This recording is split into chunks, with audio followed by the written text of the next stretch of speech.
अगर हम रामायण को सिर्फ एक किताब समझें तो शायद हम इसकी असली गहराई को कभी जान ही नहीं पाएंगे। असल में ये तो एक पूरी की पूरी कथा परंपरा है, एक ऐसी कहानी जिसे सदियों से न जाने कितने तरीकों से कहा गया है, सुनाया गया है और महसूस किया गया है। तो चलिए आज इस अद्भुत दुनिया की कुछ परतें खोलकर देखते हैं।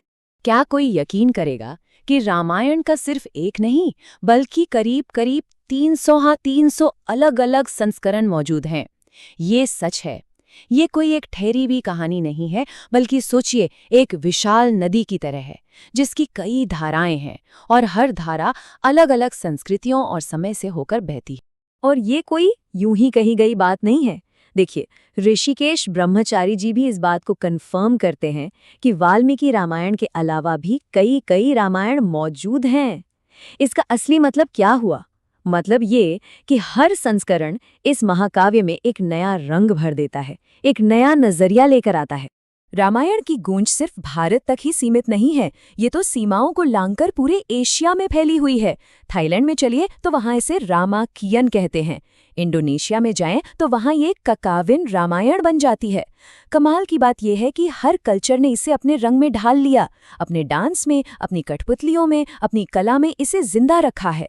और यही तो इस कहानी की यूनिवर्सल अपील का सबसे बड़ा सबूत है। तो एक तरफ तो कहानी के इतने सारे रूप हैं, इतने सारे रंग हैं, लेकिन वहीं दूसरी तरफ एक सवाल है, एक ऐसा सवाल जो आज भी बहुत से लोगों के मन में उठता है कि क्या रामायण की घटनाएं सच में हुई थी? क्या इस महाकाव्य के कोई फिजिकल निशान, कोई सबूत आज भी दुनिया में मौजूद है? और बस यही सवाल हमें एक बड़ी ही दिलचस्प खोज पर ले जाता है, रामायण की हिस्टोरिकल और ज्योग्राफिकल जड़ों को तलाशने की खोज। ये एक ऐसा सफर है जहां आस्था और विज्ञान, विश्वास और आर्कियोलॉजिकल एविडेंस एक तरह से आमने सामने आकर खड़े हो जाते हैं। अब देखिए, रामायण की सच्चाई को खोजने के मोटे तौर पर दो रास्ते दिखते हैं। एक रास्ता है स्कॉलर्स का, जो इसे एक साहित्यिक और प्रतीकात्मक कृति मानते हैं और बहुत ही सावधानी से इसका विश्लेषण करते हैं। और फिर है दूसरा रास्ता, उन लोगों का जो सीधे सीधे फिजिकल एविडेंस की तलाश में हैं। वो ऐसी जगहों की बात करते हैं जिन्हें कहानी का चीख चीख कर सबूत माना जाता है। तो चलिए पहले उन कुछ जगहों पर एक नज़र डालते हैं जिनके बारे में दावा किया जाता है कि वो रामायण की घटनाओं के जीवंत प्रमाण है। जैसे कि राम सेतु, वो पुल, या फिर लेपाक्षी की वो जगह जहाँ कहते हैं कि जटायु गिरे थे। ये जगह आज भी हैं और लोग इन्हें सीधे रामायण से जोड़ते हैं। इतना ही नहीं, श्रीलंका में कुछ जगहों पर मिलने वाली काली मिट्टी या फिर वो कोबरा हुड गुफा, इन सब को भी कहानी के भौतिक प्रमाणों के तौर पर देखा जाता है। ठीक है, तो भौतिक प्रमाणों से थोड़ा हटकर अब एक बिल्कुल अलग तरह की खोज पर फोकस करते हैं। ये वो कोशिश है जिसमें शोधकर्ता रामायण में दिए गए विवरणों के आधार पर राम के पूरे वनवास मार्ग का एक नक्शा, एक मैप बनाने की कोशिश कर रहे हैं। ये बहुत ही फैसिनेटिंग है। पता है कि शोधकर्ता रामायण को सिर्फ एक कहानी की तरह नहीं बल्कि एक ज्योग्राफिकल डॉक्यूमेंट की तरह भी देख रहे हैं। वो महाकाव्य में बताई गई नदियों, पहाड़ों, जंगलों, इन सब की एक एक डिटेल को बारीकी से स्टडी करते हैं ताकि उस लंबी यात्रा का एक प्लॉजिबल मैप तैयार किया जा सके। तो ये सफर शुरू होता है अयोध्या से, फिर गंगा किनारे श्रृंगवेरपुर पहुंचता है और वहां से चित्रकूट। इसके बाद आता है विशाल दंडकारण्य वन, जिसे पार करके पहुंचते हैं किष्किंधा, जहां सुग्रीव से मुलाकात होती है। और आखिर में ये यात्रा खत्म होती है रामेश्वरम पर।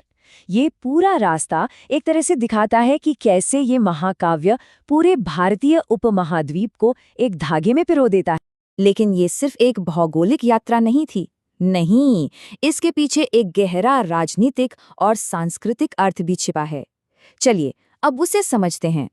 कई विद्वानों का ये मानना है कि राम की यात्रा सिर्फ एक वनवास नहीं थी, बल्कि ये एक बहुत ही विविध भूमि को एक राष्ट्र के रूप में एकजुट करने की एक सोची समझी कोशिश थी। सोचिए, ये यात्रा भारत के उत्तर को दक्षिण से जोड़ने वाला एक पुल बन गई। और यही आइडिया, राष्ट्रीय एकता का आइडिया, रामायण का एक मूल संदेश है।